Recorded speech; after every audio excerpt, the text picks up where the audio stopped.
Greetings, friends. This video from Styxhexenhammer is called Free Thought and Expression Are of Spiritual Importance, and I thought I would respond to some selections from this video. I've read thousands of books over the last half-decade and edited several hundred of them. It's a lot of work. Therefore, any particular political persuasion, ideology, government, societal movement that wants to burn books would be directly anathema to the occult. That's where all of your greatest lore is stored. And by the way, Burning books is anathema to the occult. What is the occult? I mean, that has different definitions. I don't exactly agree that burning books is categorically wrong. What if the books are just bad books filled with bad ideas? And I mean, I don't mean like just incorrect ideas. I mean like evil stuff. Well, I mean, so what about? But I guess like if you have the idea that the occult is naturally good because it's true knowledge about how the world works, then I guess you could, I mean, you would just be likening it to science in a way. But is the occult science? Is it not? I mean, there's this interplay between the two, but they're not exactly the same thing. I know Styx has a very sort of a broad definition of what the occult is. So I'm not sure I would agree with that on its face, although of course, yeah, we see lots of times where, you know, book burnings, it's not always a good thing. I don't know if I would categorically say it's a bad thing. why there's a counterpart to that. So I'm just going to fast forward here just 30 seconds. It could be the pandemic. But if the internet, which is the counterpart to that, if let's say you have censoring on the internet, it's digital book burning, it's arguably even worse. Because of course you can hide the physical book, but it's harder to hide data. It's interesting because it's actually harder to hide something that's more abstract. Especially, I mean, if it's in another country or something, maybe it can manage to preserve itself. This is why I make physical paperbacks, by the way. It endangers the ability of a person's mind to have original thoughts if they're not able to absorb openly all possible thoughts to derive it from. As your thoughts, like your personality, everything you do, is partially influenced and derived from foreign sources. Your upbringing, your parents, your friends, books you read, TV shows you watch. You incorporate little bits of this all the time, sometimes without realizing it, I would argue, most of the time. If, therefore, a power artificially limits what you're taking in, it can artificially limit what comes out. And so if you want the occult, I think where I would disagree is that it just like you need to have all this information for everyone. It's essential. Like we're drowning in information right now, despite and he's right about a lot of the things he says, all the censorship obviously, but we're also drowning in information and just a lot of it, and you know the spiritual level of the people in the world is very low. Yeah. As a study of truth, as a general overarching study of everythingness, of reality itself, and right, everything without God, everything without the Christian worldview, truth. I mean, pagan Greek philosophy, kind of. It's this impersonal force in a broader philosophical sense, and you have censorship by a corporation or a state or something. It doesn't work. It is intrinsically evil, I would say, on an ethical and moral basis. It's never for benevolent means. And another thing... Okay, so now he's saying censorship is intrinsically evil, ethically, on a moral basis. Now, maybe I missed something in the last few years. I know Styx is... I think he says he's kind of agnostic, like he doesn't deny that God exists, but... Like I saw him debate Jay Dyer, and that video is a few years old, but he would not answer whether he believed in universal values, universal truths. He would say, well, he was kind of pragmatic about it in that debate. He was saying like, well, we can't really know. There may be universal good and bad, but you know, it's difficult. It's impossible for any one person or culture to say. So now he's saying that there is something evil. on a moral basis. On what basis is it evil, Styx? On what basis? If you don't believe in God, or at least you don't affirm that there is a God, then I don't see how you can start to talk about things being good or evil. Again, I know many people would disagree with that, of course, but what does it boil down to? Oh, well, there's some impersonal forces in the universe that you're going by. You shouldn't murder, you shouldn't censor people because there's some impersonal law of the universe. I don't know. These impersonal laws, why should I be responsible to an impersonal law? It's just some abstract thing. It's not directly, how would I relate to that? I can't face a, abstract principle. Most occult forms are meant to be empowering. Either empowering the individual as sort of a godlike being, or... Right, yeah, and this is a huge red flag. Why do you want to be a godlike being? No, I don't want to be a godlike being. You ought not to want to be a godlike being. That's not a good path to be on. And obviously I'm showing my own bias here, but you see, people they're not going to affirm God with a capital G, but like the Gnostics, and I think there is some similarity between certain Gnostic ideas and what he's saying here, is that you can become your own God. Well, in a way, that's kind of the path that our elites are already on, and it doesn't seem to be having the best results. Or spiritual entity, or enlightening the individual. Yeah, enlightenment, no, none of this enlightenment, no, big red flag, becoming a God, becoming enlightened. It's not based on any like you were talking about a moral framework earlier. But now you're talking about enlightenment and becoming a god? Why would that matter? If I can be enlightened and be a god, then I'm not beholden to any universal moral order. Oh, maybe he would disagree with it. But again, I see that as a bit of an issue. Individual ascending their consciousness, or okay, no, ascending consciousness, no, consciousness is just an impersonal force. Yes, you can develop your consciousness and all that stuff, that's true. I think it has its dangers, but what do they talk about in Buddhist philosophy? Eventually you come face to face with the void. The void, that is like the ultimate, like raw consciousness of the universe, and you see yourself, or you experience oneness or duality. I'm not really sure, the Vedanta philosophy or whatever. But you cannot be face to face with the void. I know he's not saying that, but this is sort of where the idea goes. You can't. It doesn't make sense. It's the void. Maybe subjugating them, but it's to a higher power. Insofar as all of these systems are, generally speaking, meant to empower, the idea of a foreign entity... Empower. You want to be empowered. You want to be enlightened, become like a god. No. Outside of... okay, empowered, it depends on how you use the word. But we can see how the left uses the word empowered. Not such a nice thing. That spiritual teaching, your church, your book, whatever, preventing you from doing so is very degrading. It's also, historically speaking... Why is it degrading and how? Again, it depends on the context. I agree with them, yeah, in a lot of cases, yes. But in other cases, censorship can be a good thing. You can be degraded from culture, from being exposed to culture, from being exposed to certain books, certain music and certain music stuff like this. That can degrade you too.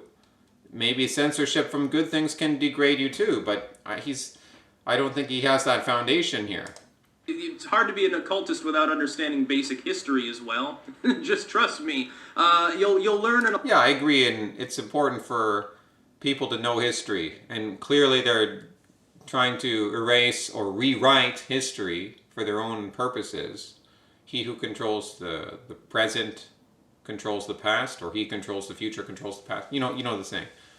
But of course, are we going to expect the average person to know much history? No, no. I mean, maybe there's ages where people are smarter and then we get dumber and then we get smarter again. Like in the 19th century, there were more smart people in the West, and the average person would have known more history, would have had a better education. So yeah, to an extent. But I mean, only a few people are intellectuals in any given society. That's just how it's going to be. That's not a bad thing. A lot. If you're doing what I'm doing, you'll learn an awful lot about the linguistic usage of Old English and shit like that.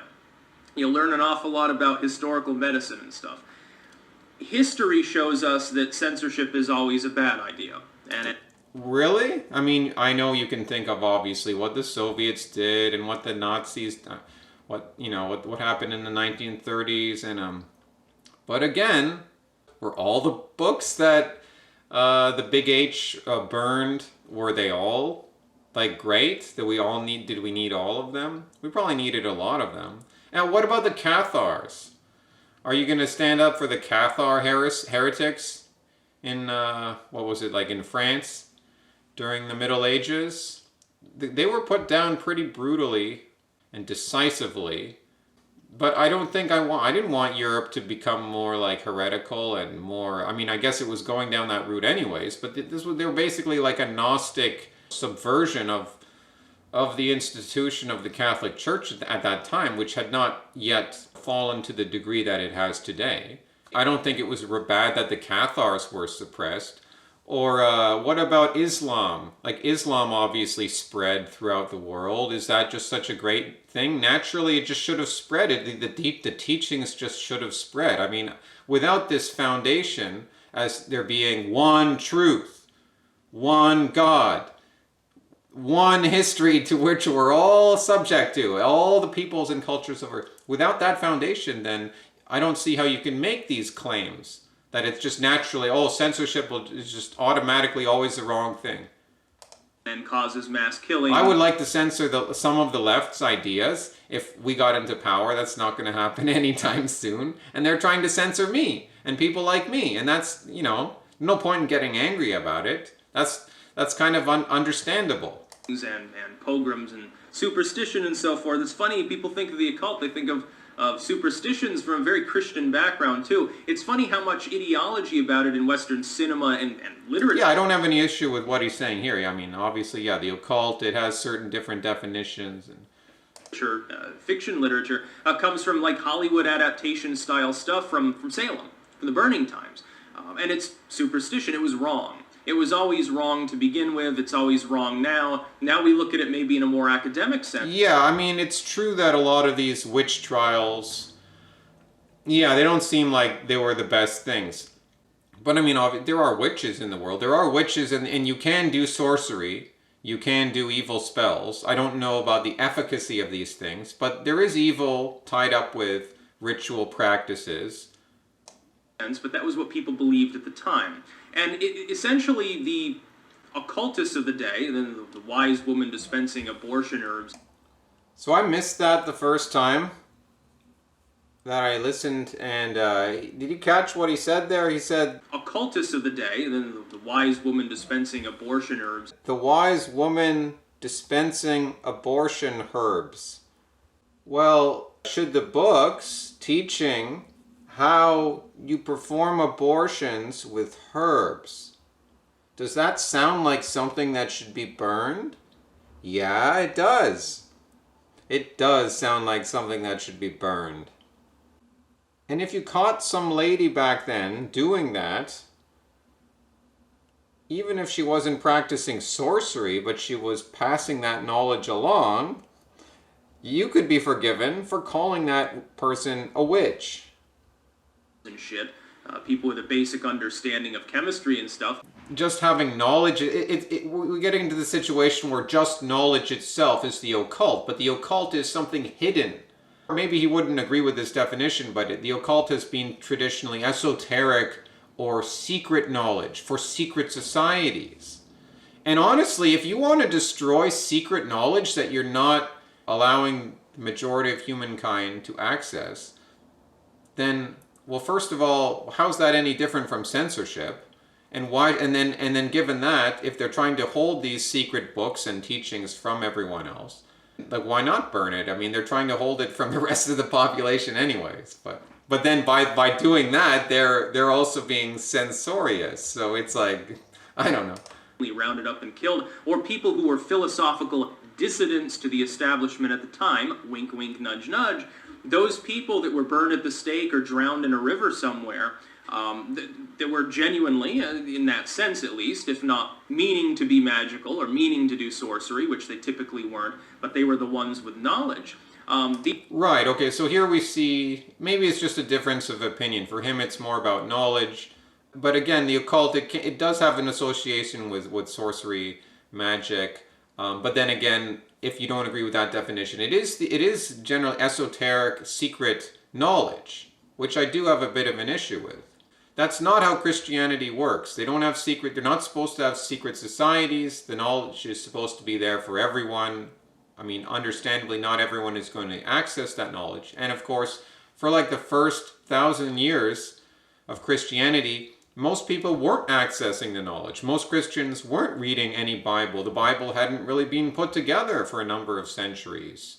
So was that limiting the spiritual, for the free thought and the expression for the spiritual importance, regarding these early Christians, the first millennium of, roughly speaking, Christianity? It's like, no, not at all. In fact, they were probably closer to the source of their spirituality than we are today, and yet they did not have all of this access to information. So it's a bit of a red herring, is that the right word? Or it's a bit of a, you go down all these rabbit holes, it's not going to lead you to the right place just to think that automatically having more information is therefore going to help you I know he doesn't say information, he says like knowledge, wisdom. Okay, fine, fair enough. But not necessarily does that, I think, is going to lead you to have like more spiritual value just by having more access to wisdom in books. Not necessarily. These people were seen as traveling around at night on brooms and killing babies and drinking their blood and suckling demons and weird shit like that, and it was always wrong. It was ignorance. We see it today. Yeah, I agree that there's a bit of the witch hunt like thing today with Karunka.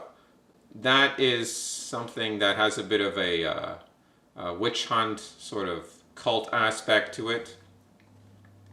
You could probably figure out a few examples of literally right now on the very website you're watching this, regardless, by the way, of which one you're watching it on. Yeah, you can see some examples of basically a neo-burning times now.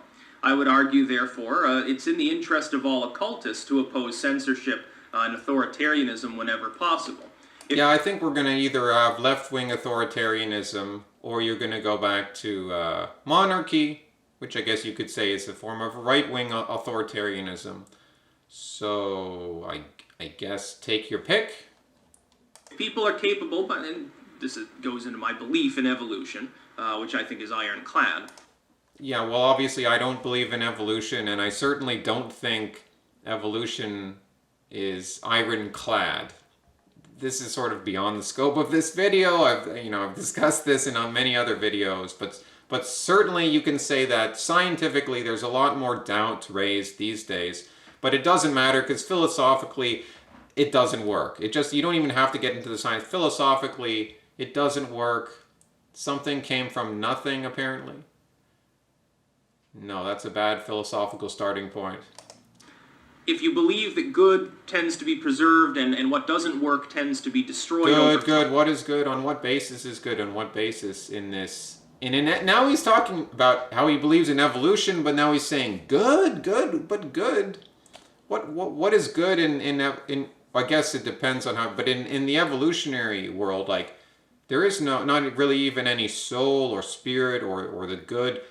This is just pure materialism in evolution. Well, maybe he has. I don't mean to straw man Styx here. I know some of the things I'm saying here, I'm speaking more generally. So I know he wouldn't necessarily agree with my characterization. I'm not just generally speaking about him and all these ideas. I'm speaking to these ideas in general.